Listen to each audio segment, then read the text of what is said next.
সাতক্ষীরার কালীগঞ্জের বিষ্ণুপুরে মন্দিরের প্রসাদ খেয়ে ৭০ থেকে ৭৫ জন অসুস্থ হয়েছেন, আর এর মধ্যে এক শিশুর মৃত্যু হয়েছে। সোমবার সাতক্ষীরা শিশু হাসপাতাল থেকে উন্নত চিকিৎসার জন্য খুলনায় নেওয়ার প্রস্তুতিকালে সে মারা যায়। মৃত শিশুর নাম কাব্য দত্ত, কালীগঞ্জ উপজেলার বিষ্ণুপুর গ্রামের অশোক দত্তের নাতি এবং চুকনগর উপজেলার শৈলগাতি এলাকার উত্তম দত্তের ছেলে। আক্রান্তরা কালীগঞ্জ উপজেলা স্বাস্থ্য কমপ্লেক্স, সাতক্ষীরা মেডিকেল কলেজ হাসপাতাল, খুলনা আদ্দিন হাসপাতাল সহ বিভিন্ন জায়গায় ভর্তি রয়েছেন বলে জানা গেছে। এই খিচুড়ি খাওয়ার পর কেন এত মানুষ অসুস্থ হলো সে বিষয়টি খতিয়ে দেখা হচ্ছে বলে জানিয়েছেন ইউপি চেয়ারম্যান। তার জন্য যারা যারা খিচুড়ি খাইছে তাদের প্রত্যেকেরই প্রায় সমস্ত কিছু লোক বাদে একটা শিশু মারাও গেছে। আমাদের ঠাকুরের একটা অনুষ্ঠান ছিল গত শুক্রবারে রাত্রে, এখানে খিচুড়ি রান্না হয়েছিল, তাদের সব দাঁড়িয়ে অবস্থা। আমাদের এখানে আজ সকাল থেকে মোটামুটি 34 জন মতো পেশেন্ট ফুড পয়জনিং নিয়ে ভর্তি হয়েছে। আমরা যেটা জানতে পারছি, হিন্দু ধর্মাবলম্বীদের একটা অনুষ্ঠানে প্রসাদ খাওয়ার পরে যারা ওই প্রসাদ খাইছে তাদের ভিতরে অনেকেই ফুড পয়জনিং নিয়ে এখানে ভর্তি হয়েছে। তো আমাদের এখানে অবজারভেশনে আছে সবাই মোটামুটি ভাইটাল সাইনগুলো ভালো আছে। এদিকে চট্টগ্রামে চাঞ্চল্যকর সাংবাদিক এস.এম. আকাশের দায়ের করা অপহরণ মামলায় সংঘবদ্ধ অপহরণ দলের মূল হোতা মোস্তফা কাউসার মুন্সি এবং আরেক সহযোগী আলীরাজকে জেল গেটে জিজ্ঞাসাবাদের নির্দেশ দিয়েছেন আদালত। রবিবার আসামিদের আদালতে উপস্থিত করে ঘটনার সুষ্ঠু তদন্তের জন্য রিমান্ড আবেদন করেন মামলার তদন্ত কর্মকর্তা। শুনানি শেষে চট্টগ্রাম মেট্রোপলিটন ম্যাজিস্ট্রেট পঞ্চম আদালতের বিচারক বেগম নুসরাত জাহান জিনিয়া আসামি মোস্তফা কাউসার মুন্সি এবং আলীরাজকে জেল গেটে জিজ্ঞাসাবাদের আদেশ দেন। চেক স্টাম্প নিয়েছে, তা দিয়ে মামলা করবে, পেন্ডিং মামলা করবে, গায়েবী মামলা দিবে এবং আমাকে চোরাগুপ্ত হামলা করবে, আমাকে এবং আমার পরিবারকে ক্ষতিগ্রস্ত করবে, আমাকে কোনোভাবেই টিকতে দিবে না, বাঁচতে দিবে না, এর প্রতিশোধ তারা নেবে। এই মর্মে তারা বিভিন্নভাবে আমাকে বিভিন্নভাবে প্রত্যক্ষ পরোক্ষভাবে ফেসবুকে বিভিন্নভাবে তারা হুমকি দিচ্ছে। তা আমি পুলিশ প্রশাসনের কাছে আহ্বান জানাবো, মাননীয় প্রধানমন্ত্রীর কাছে, মাননীয় স্বরাষ্ট্রমন্ত্রী এবং পররাষ্ট্রমন্ত্রীর কাছে প্রাণ ভিক্ষা চাই। আমি ন্যায় বিচার চাই। আমাকে যারা অপহরণ করেছে, অন্যায়ভাবে যারা আমাকে 30 ঘন্টা ব্যাপী নির্যাতন করেছে, নিপীড়ন করেছে, 30 ঘন্টা ব্যাপী যারা আমাকে বিভিন্নভাবে নাজেহাল করেছে, বাকি আসামিদেরকে আইনের দ্বারগড়া এনে বাকি আসামিদেরকে গ্রেপ্তার করে আমার অবশিষ্ট চেক স্ট্যাম্পগুলো উদ্ধার করে যথা উপযুক্ত শাস্তির ব্যবস্থা করার জন্য এবং আমার পরিবারের জান মালের নিরাপত্তা প্রদান করার জন্য সবিনয় অনুরোধ জানাচ্ছি। এদিকে ফসলি জমির আগাছা পরিষ্কার করতে গিয়ে বিষাক্ত লাউডগা সর্পদংশনের শিকার হয়েছেন মেলান্দহ উপজেলার চরবানি পাকুড়া ইউনিয়নের ভাবকি পূর্বপাড়া গ্রামের মৃত উসমান আলীর পুত্র কৃষক দুলাল মিয়া। সকাল 9টার সময় তার বসত ভিটার পার্শ্ববর্তী ফসলি জমির স্থানে এই ঘটনা ঘটে। তাৎক্ষণিকভাবে জামালপুর সরকারি জেনারেল হাসপাতাল থেকে চিকিৎসা নিয়ে সুস্থ হয়েছেন ভুক্তভোগী কৃষক দুলাল মিয়া।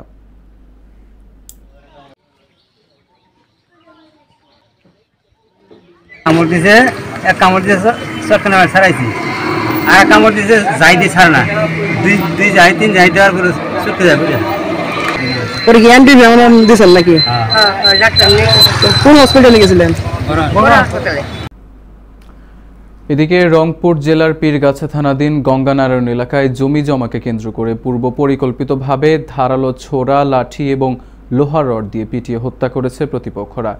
এই ঘটনায় পীরগাছা থানায় মামলা হলে আসামিগণ বিভিন্ন স্থানে আত্মগোপনে চলে যায়। আর বিষয়টি নিয়ে র্যাব 13 রংপুর ছায়া তদন্ত শুরু করে। তদন্তের এক পর্যায়ে গোপন সংবাদের ভিত্তিতে 24 জুন রাত 2টার দিকে দিনাজপুর জেলায় খানসামা থানাধীন টঙ্গুয়া বাজারপাড়া এলাকা থেকে হত্যা মামলার প্রধান আসামি জাহেদুলকে গ্রেপ্তার করতে সক্ষম হয় র্যাব। গণমাধ্যমকে পাঠানো এক প্রেস বিজ্ঞপ্তিতে এই তথ্য নিশ্চিত করেন স্কোয়াড্রন লিডার মাহমুদ বশির আহমেদ।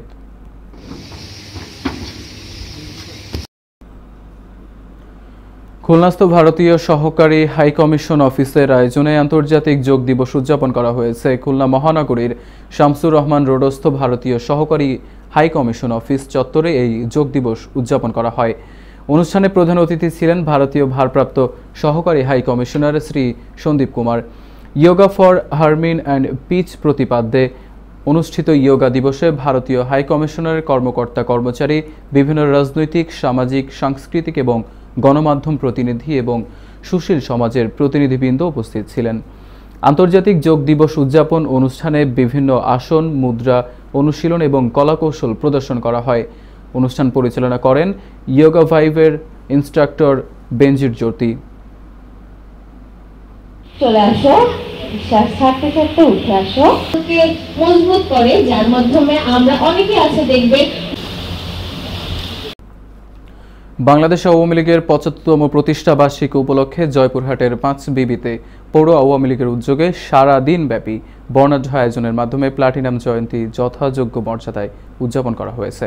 আর এই উপলক্ষে আজ সকালে পৌর পার্ক স্মৃতিসৌধ প্রাঙ্গণে জাতীয় এবং দলীয় পতাকা উত্তোলন, বঙ্গবন্ধুর প্রতিকৃতিতে পুষ্পমাল্য অর্পণ, ক্ষুধার্ত ভাসমান অসহায় মানুষদের মাঝে খাবার বিতরণ এবং বাদজোহর বিভিন্ন মসজিদে, মন্দিরে দোয়া এবং প্রার্থনা করার মধ্য দিয়ে দিনব্যাপী কর্মসূচি শুরু করা হয়। এই দেশে আওয়ামী লীগের নেতৃত্বে, জাতির জনক বঙ্গবন্ধু শেখ মুজিবের নেতৃত্বে একসময় পাকিস্তান প্রতিষ্ঠার আন্দোলন হয়েছে। এদিকে খুলনার তেরখাদায় সরকারি ইখরি কাটিঙ্গা ফজলুল হক মডেল মাধ্যমিক বিদ্যালয়ের এসএসসি ৯৭ ব্যাচের প্রাক্তন ছাত্রদের আয়োজনে ঈদ পুনর্মিলনী অনুষ্ঠিত হয়েছে। ভারপ্রাপ্ত প্রধান শিক্ষক মোহাম্মদ শারাফত হোসেনের সভাপতিত্বে অনুষ্ঠিত ঈদ পুনর্মিলনী অনুষ্ঠানে প্রধান অতিথির বক্তৃতা করেন ৯৭ ব্যাচের ছাত্র এবং উপজেলা পরিষদের চেয়ারম্যান আলহাজ আবুল হাসান মুসল্লি। বিশেষ অতিথি ছিলেন ৯৭ ব্যাচের ছাত্র লেফটেন্যান্ট কর্নেল সর্দার আব্দুল আল মামুন এবং অতিরিক্ত পুলিশ সুপার নুরি আলম সিদ্দিকী তারেক। প্রাক্তন ছাত্র সাজ্জাদুর রহমান রাসেলের সঞ্চালনায় অনুষ্ঠানে বক্তৃতা করেন সহপ্রধান শিক্ষক রতন দাস, শিক্ষক মুন্সি এনামুল কবির এবং মোহাম্মদ তৌহিদুল ইসলাম সহ আরও অনেকেই।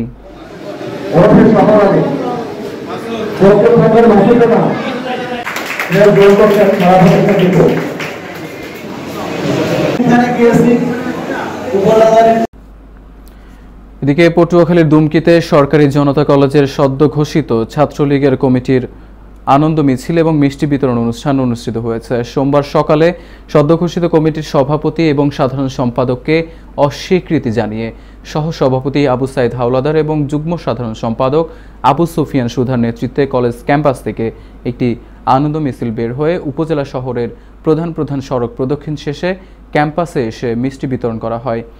আনন্দ মিছিলে কলেজ ছাত্রলীগের নেতাকর্মী এবং শতাধিক শিক্ষার্থীরা উপস্থিত ছিলেন।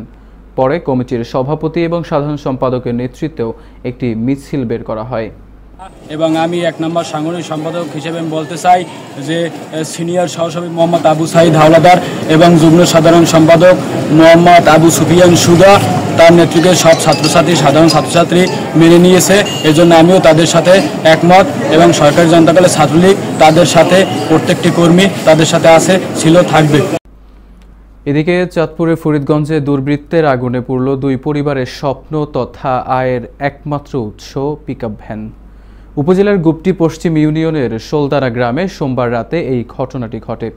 খবর পেয়ে ঘটনাস্থল পরিদর্শন করেছে থানা পুলিশ। গাড়ির মালিক খলিলুর রহমান জসিম বলেন, আমি সারা জীবনের সঞ্চিত পুঁজি এবং ঋণ করে ১৫ লক্ষ টাকা দিয়ে গাড়িটি ক্রয় করেছি। যারাই আমার গাড়িটি পুড়িয়েছে তাদের বিচার চাই। এদিকে আরিফ হোসেন বাড়িতে না থাকায় তার বক্তব্য পাওয়া যায়নি। ফরিদগঞ্জ থানার এসআই মাহবুবুল ইসলাম জানান, খবর পেয়ে আমরা ঘটনাস্থল পরিদর্শন করেছি। অভিযোগের আলোকে প্রয়োজনীয় ব্যবস্থা গ্রহণ করা হবে। সবাই আসলে এটা ন্যাক্কারজনক হিসেবে আমরা দেখতেছি বিষয়টা। আমার বাবার গাড়ি গতকাল রাতে পোড়াদি ফেলাইছে। আমার বাবা রোজির ভাত বন্ধ করে দিছে। আমরা কি খামো, আমরা কি খাই বাঁচমু? এই গাড়ি চালাই মানে নিজের জীবিকা নির্ভর করি, নিজে চলাফেরা করি, কিন্তু আমার এই গাড়িটায় প্রতিহিংসামূলক আগুন দিয়া গতকালকে রাত্রে জ্বালা দিয়েছে। এখন আমি মানে একেবারে নিঃস্ব। আমার মালিককে কি জবাব দেবো আর আমি কি করবো সেটা আমি আল্লাহ জানে। আমি আর কিছু বলতে পারতেছি না। আমার কাছে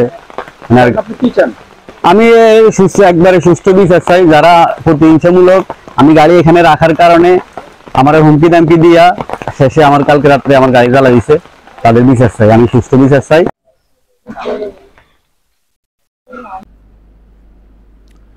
বরিশাল উজিরপুর বড়াকোচা গাজীরপাড় গ্রামে পূর্বশত্রুতা এবং জমি সংক্রান্ত বিরোধের জের ধরে জামাল ব্যাপারী নামে এক কৃষককে দা দিয়ে কুপিয়ে রক্তাক্ত জখম করে প্রতিবেশী স্বপন, জ্যোৎস্না, জেসমিন সহ দুর্বৃত্তরা।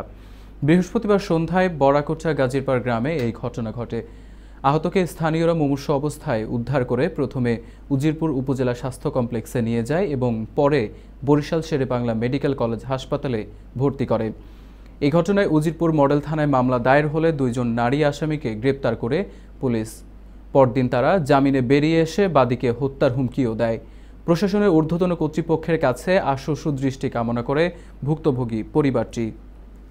ওনার উপর হামলা করছে, আমরা শুনছি যে ছিল স্বপন, উনি বলছে যে স্বপন ছিল, জেসমিন ছিল, জ্যোৎস্না ছিল, তানিয়া এবং ওর মা মমতাজ বেগম, এই কয়জনও ওনারে হামলা করছে। ওনার উপর দাও আরও কি কি অস্ত্র ছিল ওইটি নিয়ে ওনারে কোপাইছে খুব গুরুতর অবস্থায়। পরে আমরা সংবাদ পাইয়া তাড়াতাড়ি চলে আসি এবং আসিয়া ওনার ওই অবস্থা দেখে আমরা ওনারে তাড়াতাড়ি আমরা হসপিটালে নিয়ে যাই। দিয়ে দেয় এই নিয়ে কত মানুষ এইবার জ্যোৎস্না গো এনে কারণে জ্যোৎস্না স্বপ্ন গো ইয়া হের মায় হের ভাইবো কারণ এই দেখে আমি দৌড় দিয়ে আসবো আর আন্দার তো আমি আইয়া একটা লাইট যে মারছি লাইটতে মারছি এবার দেই ওনারে আর ওই হানি বাসে এবারে এক 2 জন আর দেই একটা এই ওনার একটা রক্তে একটা তলাই গেছে, সমস্ত গায়ে রক্ত। এইদিকে আমার গাঁও কাপুনি উঠছে, কাপুনিটা তো আমার স্বাস্থ্য ভাই এই দেখাজনের কথা বলছে এরা ইকো পাইছে, আমরা বাড়িতে ছিলাম। ওই তো এই জ্যোৎস্না হ্যাপার এই স্বপন এক কথাই তো শুনছি, স্বপন জ্যোৎস্না হ্যাপার হের মা। আমরা ঠিকঠাক পারি না মানে দেখতে গেলেন আমার যে ভাই এই মেন্ডে কোপাইছে এই দেখে ওনারে হ্যাঁ ওনার পাঠাইছে দিকে গ্যাস হেনে রায় না হেন লই গেছে বরিশাল।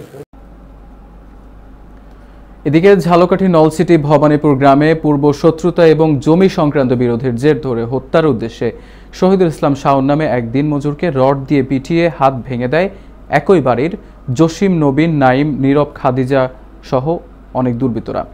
সোমবার দুপুরে ভবানীপুর গ্রামে এই ঘটনা ঘটে।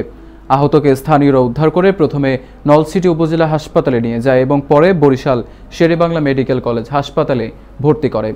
তাকে হত্যার উদ্দেশ্যে এই হামলা চালিয়ে মাথাসহ শরীরের বিভিন্ন স্থানে রড দিয়ে পিটিয়ে রক্তাক্ত জখম করে এবং বাম হাত ভেঙেও দেয়। দোষীদের আইনের মাধ্যমে দৃষ্টান্তমূলক শাস্তির দাবি জানায়। এ ব্যাপারে প্রশাসনের ঊর্ধ্বতন কর্তৃপক্ষের কাছে আশু সুদৃষ্টি কামনা করে ভুক্তভোগী পরিবার। জসিম, নীরব, জসিমের ভাই, জসিমের মা, এরা সবাই মিললে আমারে একভাবে পিটাইতে রয়েছে। কারো হাতে ছিল রড, কারো হাতে হকি স্টিক, রান্দা। আর নাইম সে একটা চাকু নিয়ে এসে, ধারালো চাকু। আমি ওই চাকু ধরতে চাইছি, এই সময় তারা আমার মাথায় 3-4টে বাড়ি দেওয়ার পর আমার গুরুতর আহত হয়েছি। হ্যাঁ, আমি দেশবাসীর কাছে আমি এর ন্যায় বিচার দাবি জানাচ্ছি।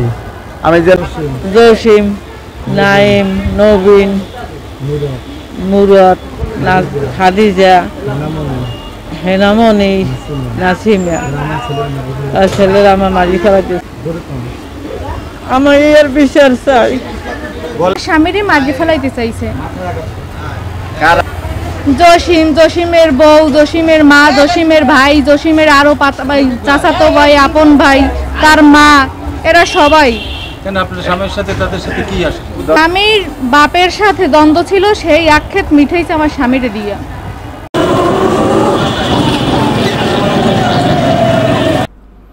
প্রধান বিচারপতি ওবায়দুল হাসান বলেছেন, বিচার প্রার্থী এবং অভিযুক্ত সকলেরই ন্যায় বিচার পাবার অধিকার রয়েছে। দেশের সকল নাগরিকের বিচার প্রাপ্তি নিশ্চিতে নিরলসভাবে কাজ করেছে বিচার বিভাগ। দ্রুত বিচার প্রাপ্তি নিশ্চিতে প্রধান অন্তরায় মামলা জট, তাই মামলা জট কমানোর জন্য নানা উদ্যোগ নেওয়া হচ্ছে। সোমবার দুপুরে সিরাজগঞ্জ জেলা জজ আদালতে বিচার প্রার্থীদের জন্য আধুনিক সুবিধা সম্বলিত বিশ্রামাগার ন্যায়কুঞ্জ উদ্বোধন শেষে এই কথাগুলো বলেন প্রধান বিচারপতি ওবায়দুল হাসান।